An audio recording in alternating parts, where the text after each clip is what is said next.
Assalamualaikum warahmatullahi wabarakatuh. Alhamdulillahi hamdan katsiran tayyiban mubarakan fihi mubarakan alaihi kama yuhibbu rabbuna wa yarda. Asyhadu an la ilaha illallah wahdahu la syarika lah wa asyhadu anna Muhammadan abduhu wa rasuluh. Allahumma shalli wa sallim ala nabiyyina Muhammadin wa ala alihi wa ashabihi wa man ittaba'ahum bi ihsanin ila yaumiddin. Rabbana iftah bainana wa baina qaumina bil haqqi wa antal khairul fatihin. Allahumma inna nas'aluka ilman nafi'an wa rizqan thayyiban wa 'amalan mutaqabbalan. Allahumma faqihna fid din wa 'allimna at-ta'wil. Amma ba'd. Jamaah sekalian rahimani Allah wa iyyakum. Melanjutkan pelajaran fikih dari kitab yang berjudul Al-Fiqhul Muyassar fi Dhawil Kitab was Sunnah yang insyaallah taala diselenggarakan secara rutin di Masjid Al-Faruq yang sama-sama kita cintai. Semoga Allah taala senantiasa menjaga segenap pengurus dan jamaahnya dalam kebaikan. Baik. Setelah pada pertemuan terakhir menyelesaikan bahasan di bab yang pertama,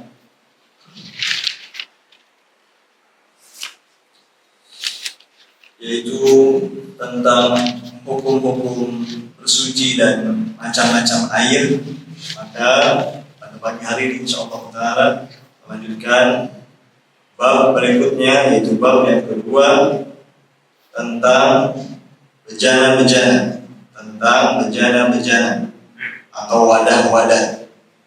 Maksudnya adalah pada bab ini akan dibahas tentang hukum-hukum fikih terkait bejana atau wadah. Ada begini. Timbul pertanyaan, mengapa hukum-hukum tentang bejana ini atau wadah dimasukkan oleh para ulama ke dalam kitab Taharah seputar bersuci? Maka jawabnya adalah karena banyak dari manusia yang bersuci itu menggunakan air yang diletakkan atau disimpan di dalam sebuah bejana atau wadah. Ternyata dalam syariat Islam ada beberapa aturan hukum terkait penggunaan bejana atau wadah tersebut. Baik. Jamaah sekalian rahimani Allah wa iyyakum. Bejana atau wadah ini adalah alat atau barang yang di dalamnya disimpan air dan selain air. Ada demikian. Sebagiannya bejana atau wadah disimpan untuk jadi digunakan untuk menyimpan makanan atau minuman di dalamnya. Yang mana bejana ini beragam. Ada yang terbuat dari bahan besi dan juga bahan lainnya. Yang mana hukum asal pada bejana-bejana atau wadah-wadah adalah mubah atau boleh. Jadi jika ditanya apa hukum asal menggunakan bejana-bejana atau wadah-wadah, maka jawabnya adalah boleh. Hukum asalnya boleh. Hukum asalnya boleh. Sampai ada dalil yang melarang penggunaan beberapa bejana tertentu. Ada demikian. Yang mendasari hukum asal tersebut adalah boleh, di antaranya di surat Al-Baqarah ayat 29. Al-Baqarah ayat 29. Dalam ayat tersebut Allah Ta'ala berfirman, Huwallazi khalaqa lakum ma fil ardi jami'an. Dialah Allah yang telah menciptakan untuk kalian segala apa yang ada di bumi seluruhnya. Maka dari ayat tersebut para ulama menarik kesimpulan bahwa hukum asal dari segala sesuatu adalah boleh. Hukum asal dari penggunaan segala sesuatu adalah boleh sampai ada dalil yang mengharamkannya. Nah, seperti itu. Jadi berhubung hukum asalnya adalah boleh, yang ditanya atau yang diminta bukan dalil yang membolehkannya, tapi yang ditanya adalah adakah dalil yang mengharamkannya. Sehingga kalau tidak ada dalil yang mengharamkannya, berarti kembali ke hukum asal, yaitu boleh. Ada itu seperti itu. Baik, jamaah sekalian rahimani Allah wa iyyakum.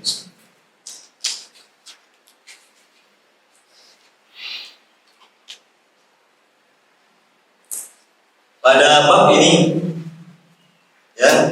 terdapat di dalamnya empat masalah atau 4 subbahasan, 4 permasalahan ilmiah.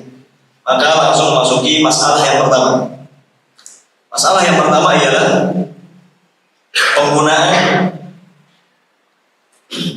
penggunaan bejana-bejana emas dan perak atau bejana-bejana selain dari keduanya di dalam bersuci, Ini masalah yang pertama.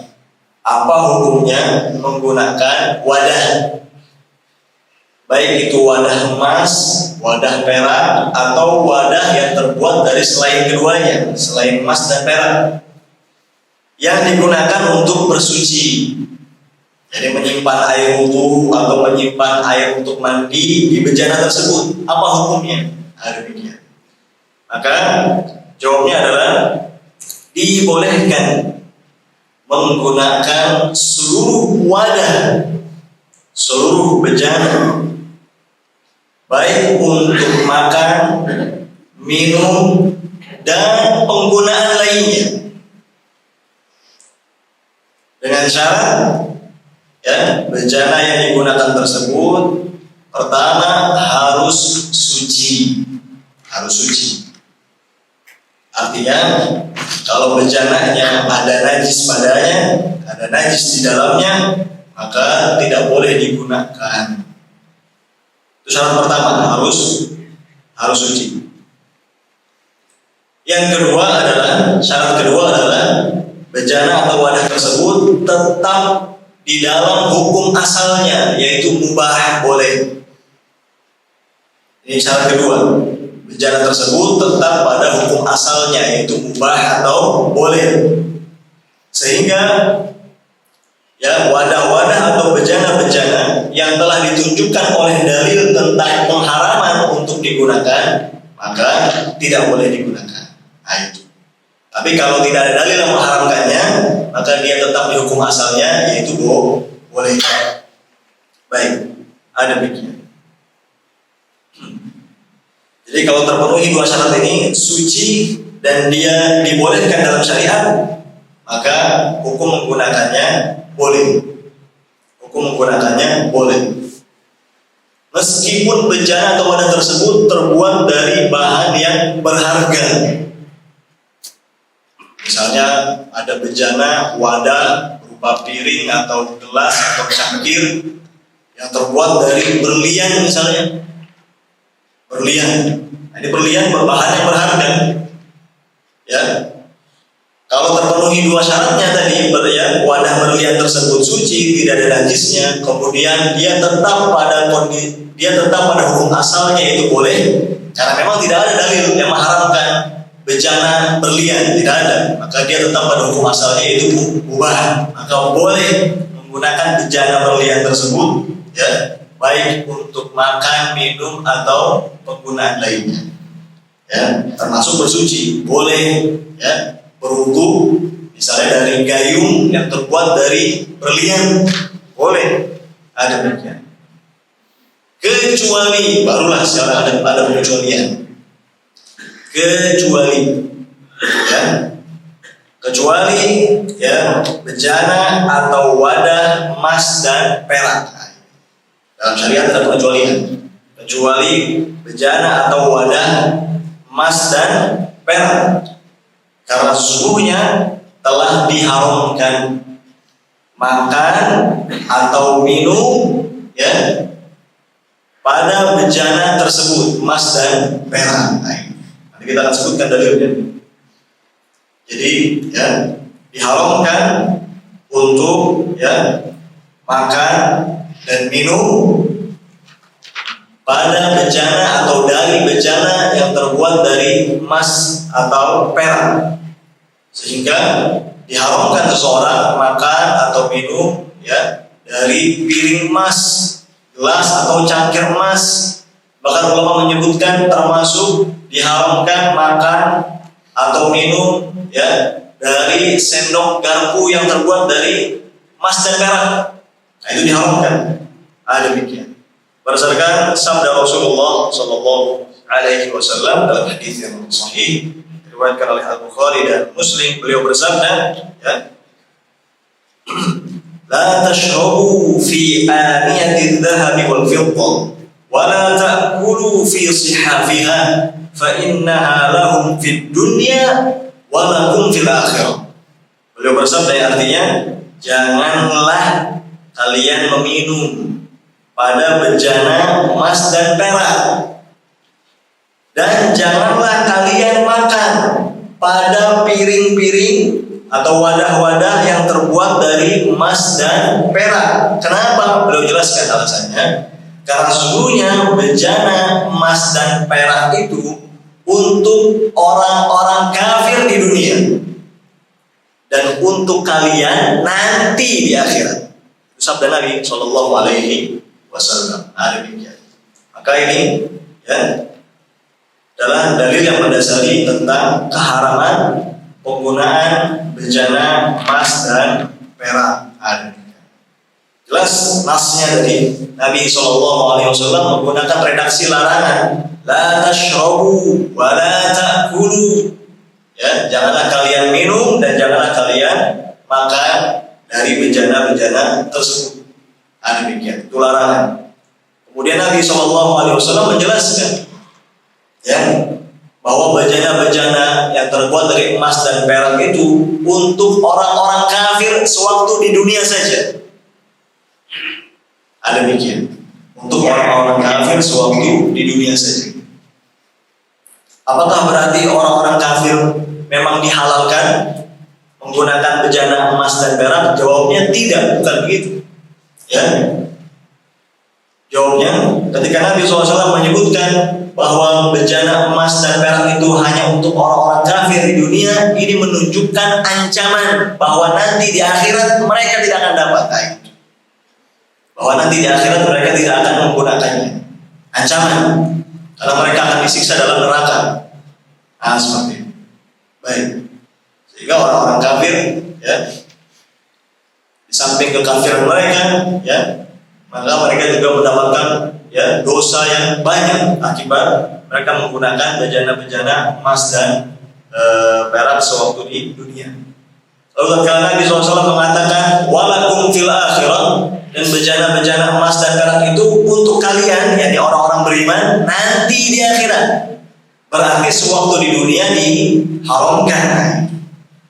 Ketika beliau Sallallahu Alaihi Wasallam menyebutkan untuk kalian wahai kaum mukminin nanti di akhirat, berarti sewaktu di dunia diharamkan menggunakan bejana emas dan perak. Dan ini merupakan ya keutamaan orang-orang yang beriman, bahwa di antara kenikmatan surga yang akan mereka peroleh adalah mereka akan makan dan minum dari bejana-bejana yang terbuat dari emas dan perak. Subhanallah. Baik. Di samping hadis tersebut ada lagi hadis lain, ya. Ada lagi hadis lain, ya, yang juga sahih diriwayatkan oleh Al-Bukhari dan Muslim. Nabi Sallallahu Alaihi Wasallam bersabda, "Alladhi yashrabu fi aniyatil fiddah, innama yujarjiru fi batnihi nar jahannam." Ya, artinya orang yang meminum dari atau orang yang meminum pada bejana-bejana perak, sejatinya dia telah menggejolakkan api neraka jahanam di dalam perutnya. Hadis sahih, ancaman keras.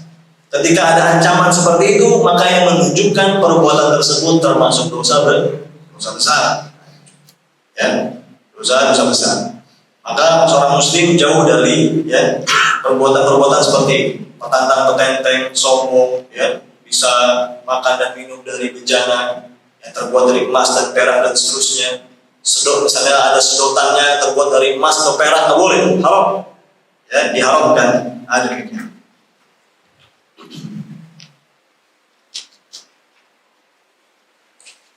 Belum lagi ya sempat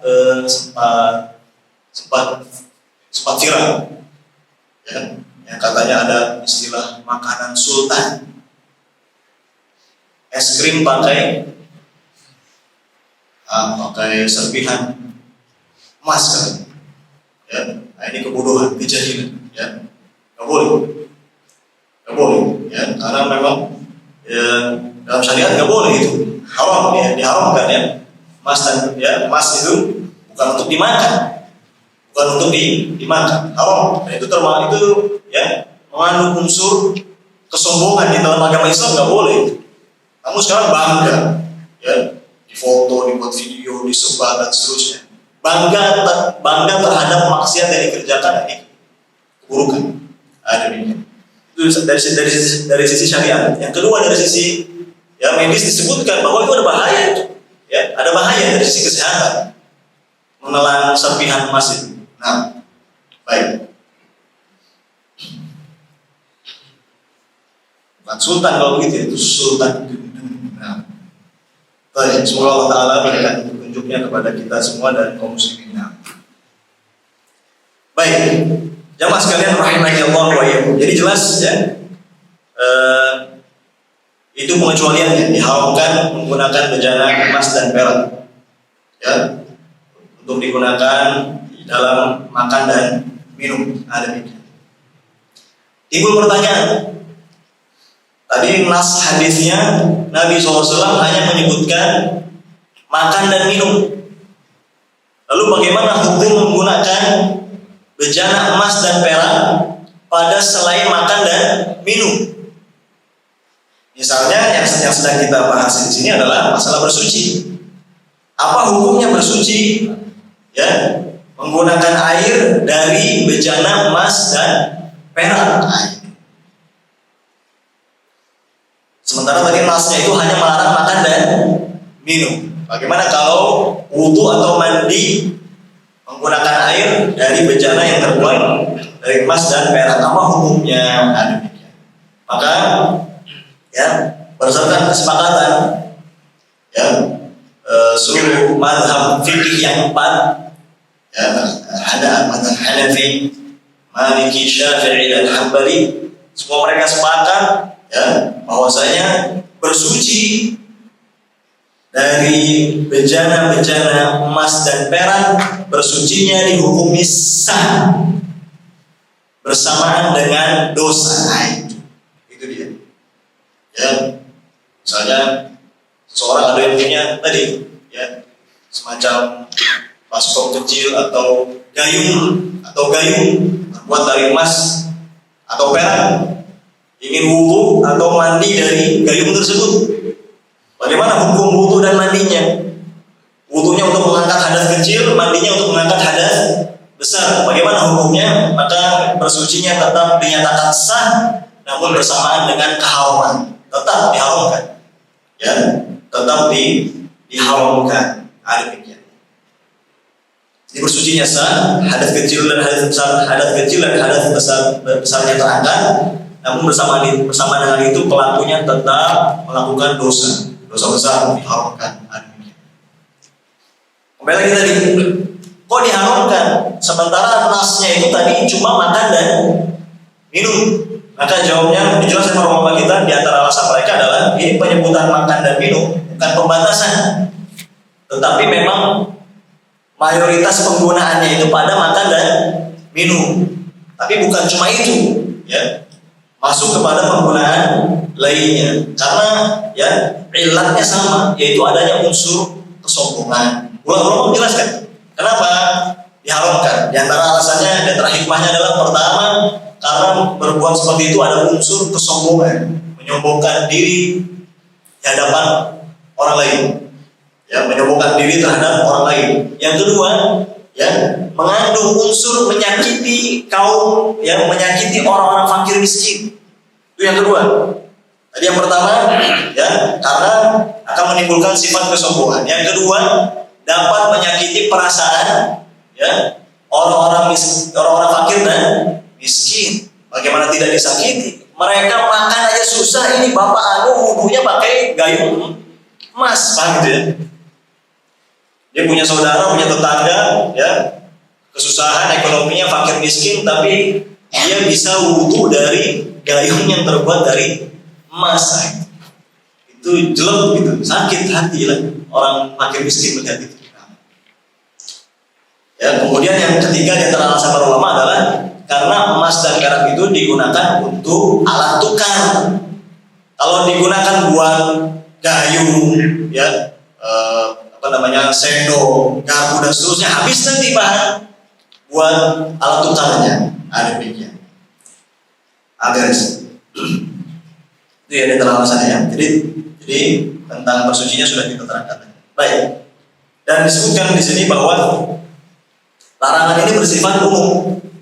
Larangan ini bersifat umum, ya, disebutkan dalam kitab ini. Larangan ini bersifat umum, mencakup bejana yang murni atau bejana yang sebatas dicat dengan bahan emas atau perak, atau juga bejana yang ada padanya sedikit dari emas dan perak. Nah, ini tetap dihukumi tidak boleh. Jadi kalau bejana atau wadahnya memang 100% terbuat dari emas atau perak, jelas haram. Itu yang murni. Bagaimana kalau, ya, bagaimana kalau wadah yang bahan dasarnya itu bukan emas? Misalnya besi, ya, tembaga, kuningan dan seterusnya, kemudian dicet, ya, dengan lapisan emas atau perak, tetap haram, nggak boleh. Atau juga wadah yang bahan dasarnya bukan emas atau perak, hanya ada corak-coraknya saja, tapi coraknya itu terbuat dari emas atau perak, tetap tidak boleh. Nggak boleh, haram. Ada demikian. Jadi baik yang murni 100% berbahan emas atau perak, ya, atau yang hanya sekedar dicat dengan bahan emas atau perak, atau yang hanya sekedar ada bagian sedikit dari emas, ya, atau perak padanya, juga tidak boleh.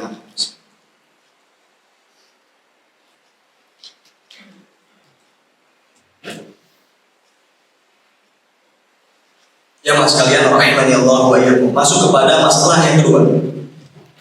Masalah yang kedua, yaitu hukum menggunakan bejana-bejana atau wadah-wadah yang ditambal dengan emas dan perak. Sekarang ada bejana atau wadah. Ini jika dikatakan bejana atau wadah, ini luas tadi ya, mencakup banyak hal. Tadi ada piring, ada gelas, cangkir, teko, sendok, garpu, sedotannya, kemudian tampah, nampan, lalu juga, ya, ember, baskom, dan juga panci, penggorengan. Nah, itu semua termasuk wadah, ya, wadah-wadah atau bejana-bejana yang kita maksud. Nah, sekarang apa hukumnya kalau ada wadah atau bejana yang dia mengalami kerusakan, entah itu patah atau ada yang bolong, lalu ingin diperbaiki, disambung atau ditambal dengan bahan tambalan dari emas atau perak. Kalau bahan tambalannya itu, bahan untuk menyambungnya, bahan untuk memperbaikinya itu bukan dari emas atau perak, maka boleh-boleh saja, karena kembali ke hukum asal. Tidak ada dalil yang melarang akan hal tersebut. Yang ada larangan itu hanya emas dan perak. Baik.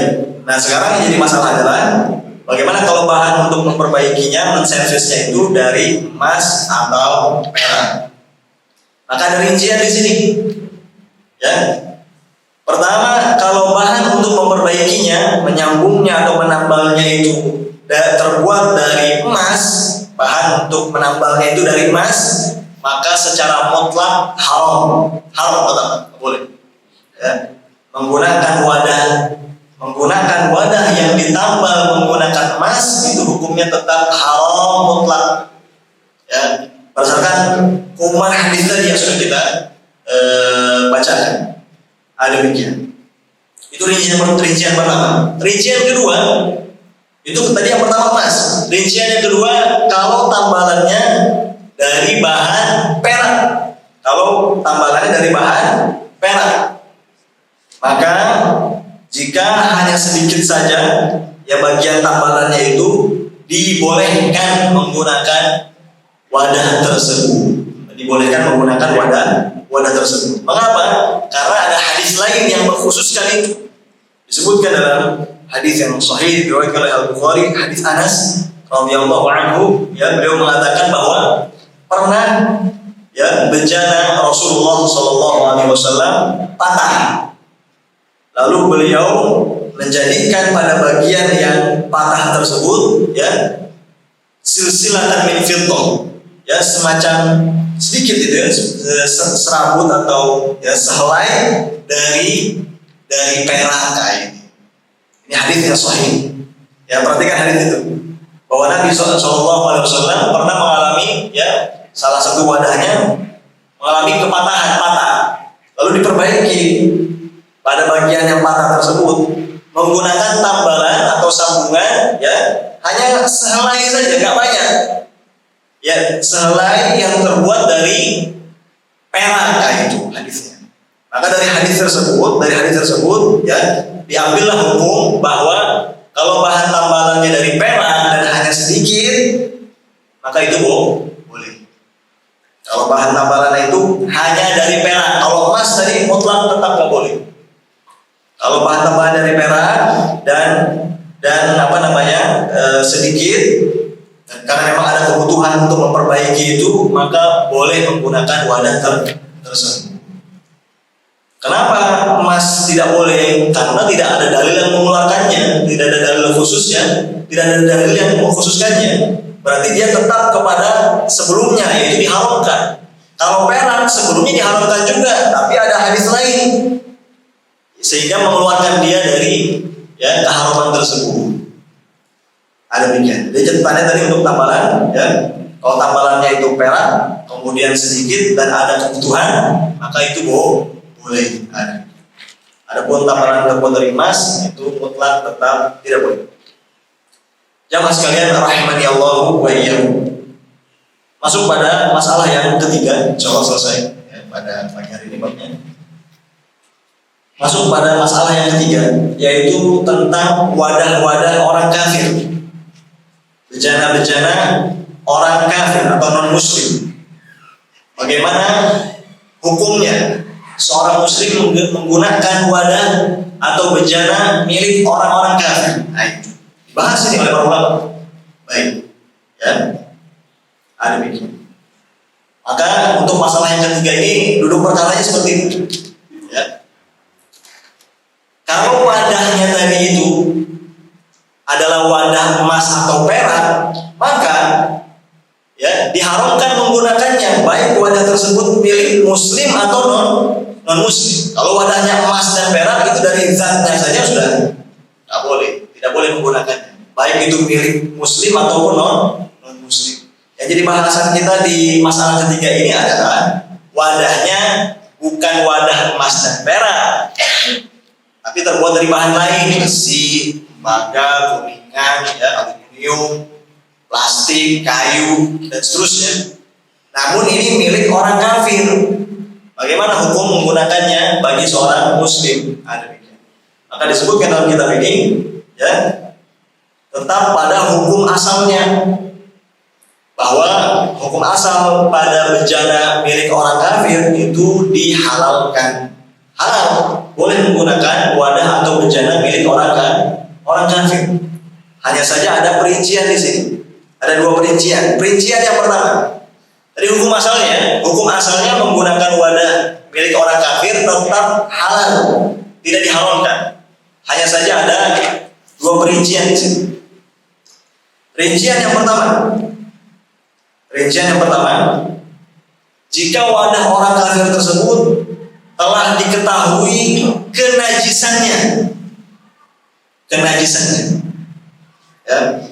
Misalnya punya tetangga orang kafir atau non muslim, kita ya tetangga non muslim tersebut, tetangga kafir tersebut ya ma'ruf, dikenal sering bersinggungan dengan benda-benda najis. Orang kafirnya dikenal memang sering bersinggungan dengan benda-benda najis, atau memang bencana tersebut telah diketahui ya ada najisnya, maka pada saat itu tidak boleh menggunakan bejana itu kecuali setelah dicuci terlebih dahulu. Ini rincian pertama. Ya, jadi kalau bejana orang kafirnya diketahui akan kenajisannya, atau orang kafir tersebut dikenal sering bersinggungan dengan benda-benda najis, maka ya baru boleh menggunakan bejana orang kafir itu setelah dicuci. Ya, setelah dicuci. Hadisnya adalah dalilnya adalah hadis sahih diriwayatkan oleh Al-Bukhari dan Muslim dari sahabat Abu Tha'labah Al-Khushani ya radhiyallahu anhu. Beliau mengatakan, aku pernah berkata, wahai Rasulullah sallallahu alaihi wasallam, sesungguhnya kami ya pernah berada atau sedang berada di wilayah suatu kaum dari kalangan ahlul kitab, orang kafir berarti non muslim. Apakah kami boleh memakan pada bejana-bejana mereka, wadah-wadah mereka? Apa jawab Rasulullah sallallahu alaihi wasallam? Beliau bersabda, la ta'kulu fiha illa alla tajidu ghayraha famsiluha thumma kulu fiha. Beliau bersabda yang artinya, janganlah kalian memakan pada bejana-bejana tersebut kecuali jika memang kalian tidak mendapati wadah lain, cuma ada wadah itu aja punya orang kafir ya, maka cucilah oleh kalian wadah-wadah tersebut, kemudian makanlah kalian dari bejana itu. Ya, ini dalilnya untuk rincian yang pertama, yaitu diketahui kenajisan wadah orang kafir itu, atau orang kafir tersebut memang dikenal sering bersinggungan dengan benda-benda najis. Maka kata Nabi SAW ketika ditanya akan hal itu, beliau katakan ya, diusahakan untuk menggunakan wadah lain ya, jangan menggunakan wadah tersebut. Tapi jika memang tidak ada wadah lain kecuali cuma itu, boleh digunakan dengan syarat dicuci terlebih dahulu. Ini dari pertanyaan dari sahabat Abu Tha'labah Al-Khushani radhiyallahu anhu. Beliau terangkan ya bahwa sesungguhnya kami ya berada di suatu wilayah yang di situ ya wilayahnya suatu kaum dari kalangan ahlul kitab. Apakah boleh ya kami kaum muslimin memakan dari bejana-bejana mereka? Baik. Rincian yang kedua, apabila tidak diketahui kenajisan wadah tersebut, seperti ya orang kafir tersebut memang dikenal tidak bersinggungan dengan benda-benda najis. Ya, misalnya punya tetangga ya non muslim kafir, memang dikenal tidak bersinggungan dengan benda-benda najis, tidak seperti misalnya tetangga yang lain. Kalau yang ini beda, ini tetangga kafir non muslim ini misalnya tidak dikenal ya biasa bersinggungan dengan benda-benda najis. Artinya dia dikenalnya itu ya tidak bersinggungan dengan benda-benda najis. Maka yang seperti ini boleh menggunakan wadah dia tanpa harus mencucinya. Ini rincian yang kedua. Kalau tadi yang pertama diketahui kenajisannya, orang kafir tersebut memang dikenal biasa bersinggungan dengan benda-benda najis, maka dicuci dulu baru digunakan. Tapi kalau tidak diketahui kenajisannya, jadi orang kafir tersebut memang dikenal tidak bersinggungan dengan benda-benda najis, maka boleh langsung menggunakannya tanpa harus mencucinya terlebih dahulu. Dalilnya adalah ya, dalam hadis yang diriwayatkan oleh Imam Ahmad, dan hadis tersebut sahih, ya, disebutkan bahwa Nabi SAW dan para sahabatnya radhiyallahu anhum itu pernah mengambil air. Mereka pernah mengambil air untuk berwudu dari sebuah bejana milik wanita musyrik. Ini perbuatan Nabi SAW dan para sahabat radhiyallahu anhum, bahwa mereka pernah menggunakan wadah milik wanita musyrik, orang kafir berarti, non muslim. Ya, digunakan untuk apa? Digunakan untuk mengambil air berwudu, digunakan untuk mengambil air dalam rangka ingin berwudu. Maka beliau dan para sahabat radhiyallahu anhum itu langsung menggunakannya tanpa mencucinya. Ya, Bapak menjelaskan, ya, karena memang kasusnya tidak diketahui kenajisan wadah tersebut, dan memang ya orang wanita musyrik tersebut dikenal tidak bersinggungan dengan benda-benda najis. Demikian, beres. Itu masalah yang ketiga.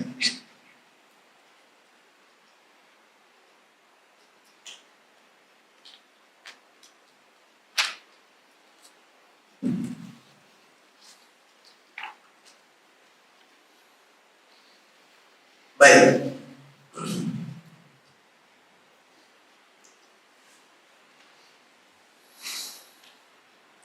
Ada lagi kasus lain ya. Tadi hadis yang kedua yang kita bacakan tadi itu, afwan, itu hadis sahih Bukhari dan Muslim. Hadis riwayat Imam Ahmad ini yang akan kita bacakan.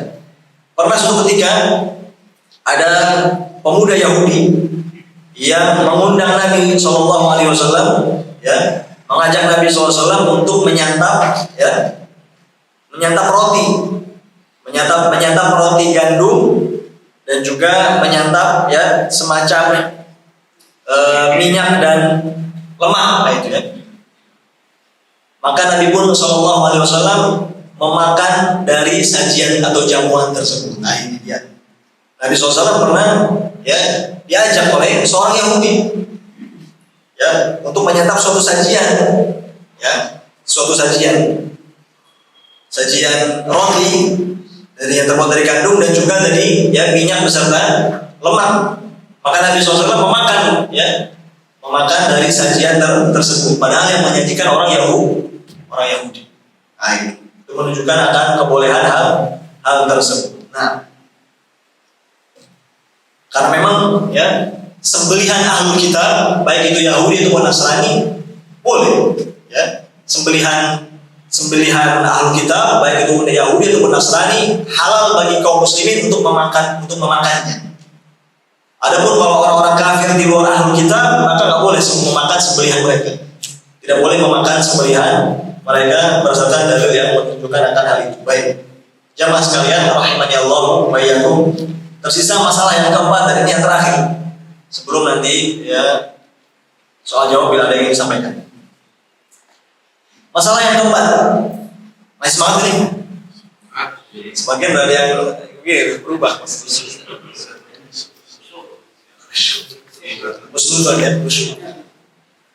Baik, masalah yang keempat, yang terakhir,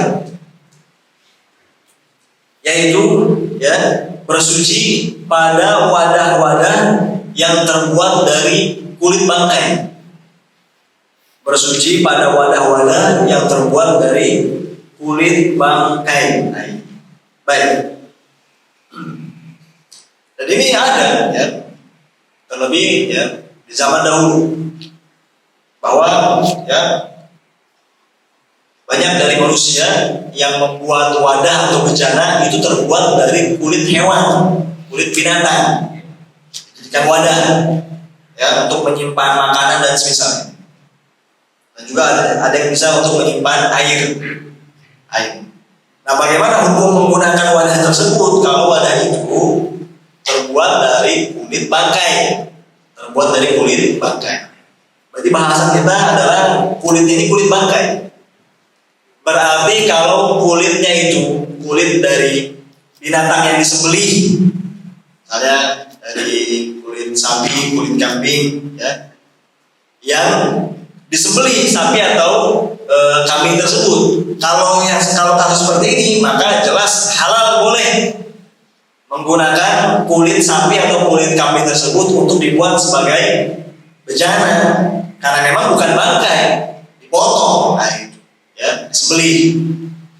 Yang jadi bahasan kita ini adalah kalau ya sapi, kalau mendapati sapi atau kambing yang sudah mati sendiri dengan sendirinya menjadi bangkai, ya, kalau mendapati sapi atau kambing yang mati dengan sendirinya menjadi bangkai. Nah, bagaimana hukum menggunakan atau memanfaatkan kulitnya itu, kulit bangkai sapi atau kulit bangkai kambing tersebut untuk dijadikan sebagai wadah? Nah, itu apa hukumnya? Baik, maka penjelasannya begini, ya, dijelaskan bahwa bangkai itu, bangkai binatang, bangkai hewan, ya, itu najis. Bangkai hewan, bangkai binatang itu najis dan haram mengonsumsinya. Haram mengonsumsi bangkai, ada demikian, najis, ada demikian. Hanya saja dalam syariat kita, kulit bangkai tersebut meskipun haram dikonsumsi, tapi masih ada peluang untuk bolehnya memanfaatkan kulit tersebut sebagai wadah dan selainnya. Kapan? Apabila kulit bangkai tersebut sudah disamak terlebih dahulu. Sudah disamak. Ya, samak itu dibersihkan, dikondisikan sampai kulit binatang tersebut ya layak dan bisa untuk dipakai. Itu disamak dengan bahan-bahan tertentu. Baik. Jadi ini kulit bangkai asalnya najis. Tapi kalau sudah disamak maka dia menjadi suci. Kalau sudah suci berarti boleh digunakan. Perhatikan, boleh digunakan, bukan boleh dimakan. Tetap bangkai itu termasuk kulitnya, meskipun sudah disamak tetap haram dimakan. Bangkai tidak boleh dimakan. Tetapi kalau sudah disamak itu boleh untuk digunakan. Dibuat wadah atau bejana boleh, tapi mengonsumsinya tetap diharamkan. Ada demikian. Ya, di antara dalil yang mendasari hal itu adalah ya, sabda Nabi Shallallahu Alaihi Wasallam dalam hadis Sahih riwayat Imam Muslim. Beliau bersabda, "Idza dubighal ihabu faqad tahur." Ya, idza dubighal ihabu faqad tahur. Artinya apabila kulit tersebut sudah disamak, maka sungguh dia telah menjadi suci. Berarti pemahamannya sebelum disamak kulit bangkai tersebut najis. Sebelum disamak kulit bangkai tersebut najis, dan kalau masih najis ya tidak boleh digunakan, najis. Tapi setelah disamak kulit bangkai tersebut menjadi suci, dan kalau sudah suci boleh digunakan, namun tetap haram dimakan. Hadis lain, hadis Sahih riwayat Imam Muslim, bahwa Nabi SAW beliau pernah melewati seekor kambing atau bangkai kambing. Nabi SAW pernah berjalan melewati seekor bangkai kambing. Lalu beliau bersabda, "Halla akhadhu ihabaha fadabaquhu fantafa'u bihi." Beliau bersabda, artinya, mengapa mereka tidak mengambil kulitnya, lalu mereka samak kulit tersebut, kemudian mereka bisa manfaatkan kulit itu. Kemudian para sahabat radhiyallahu anhum menjawab, sesungguhnya kambing tersebut bangkai Nabi, ya, bangkai wahai Nabi sallallahu alaihi wasallam. Sesungguhnya kambing tersebut adalah bangkai. Lalu beliau jawab lagi, fa inna ma haruma akluha. Sejatinya yang haram itu hanyalah memakannya, kata Nabi sallallahu alaihi wasallam. Jadi ada seekor seekor bangkai atau bangkai seekor kambing yang dibiarkan begitu saja di jalan. Tidak ada seorang pun yang mengambilnya. Nabi SAW bertanya, ini kenapa dibiarin? Ya, kenapa dibiarin? Kan kulitnya bisa diambil, disamak, kemudian dimanfaatkan. Ternyata alasan tidak diambil, para sahabat menjawab, itu bangkai Nabi SAW. Ya. Itu kambing tersebut bangkai. Bukan mati disembelih, tapi mati bangkai. Hal demikian. Itulah yang menyebabkan mereka tidak memanfaatkan itu, karena mereka sempat menyangka, ya, bahwa bangkai kambing tersebut kalau sudah jadi bangkai ya udah total. Dimakan tidak boleh, dimanfaatkan juga tidak boleh. Ternyata Nabi SAW menjelaskan yang nggak boleh itu cuma dimakannya saja. Tapi kalau dimanfaatkan setelah disamak itu boleh.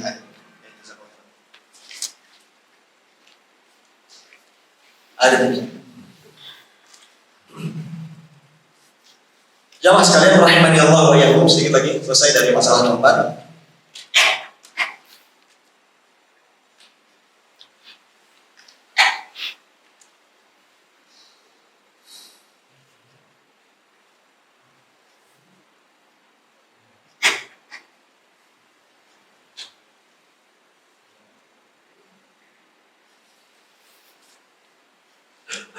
Baik, adapun terkait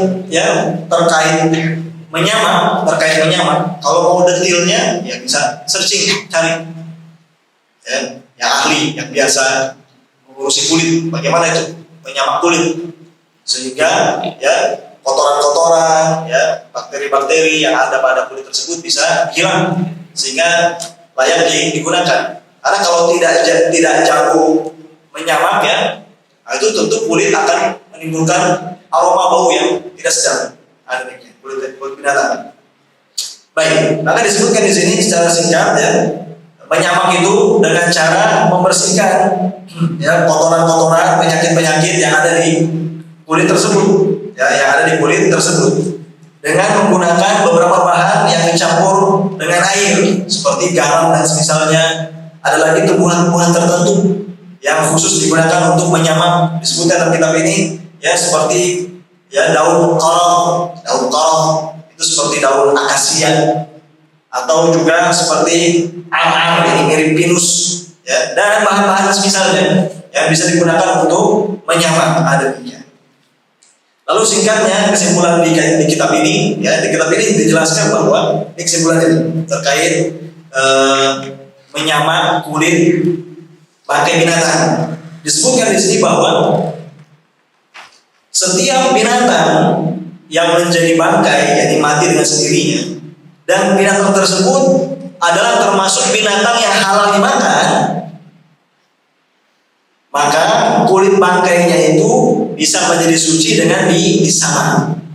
Sebaliknya, setiap binatang yang menjadi bangkai mati dengan sendirinya, dan binatang tersebut tidak termasuk binatang yang halal dimakan, maka ya kulit bangkainya tidak bisa menjadi suci dengan disamak. Berarti dalam kitab ini dijelaskan pendapat yang menyatakan ya bahwa kulit bangkai yang bisa menjadi suci dengan disamak itu hanya kulit bangkai binatang-binatang yang halal dimakan. Terbatas ya, seperti sapi, kambing, seperti itu. Adapun kulit bangkai binatang yang memang haram dimakan, maka kulitnya selamanya najis dan tidak bisa berubah menjadi suci meskipun sudah disamak. Itu demikian. Ini ya pendapat yang dipilih dalam kitab ini. Seperti itu. Jadi kulit bangkai yang bisa kulit bangkai yang bisa menjadi suci dengan disamak lalu boleh untuk digunakan itu hanya kulit bangkai dari binatang yang halal dimakan. Tapi kalau kulit bangkai dari binatang yang haram dimakan, maka kulit bangkainya itu tetap najis meskipun sudah disamak. Kalau tetap najis berarti selamanya tidak boleh digunakan. Wallahu ta'ala alam. Demikian materinya. Sudah masuk beberapa pertanyaan. Wassallallahu wasallam ala nabiyina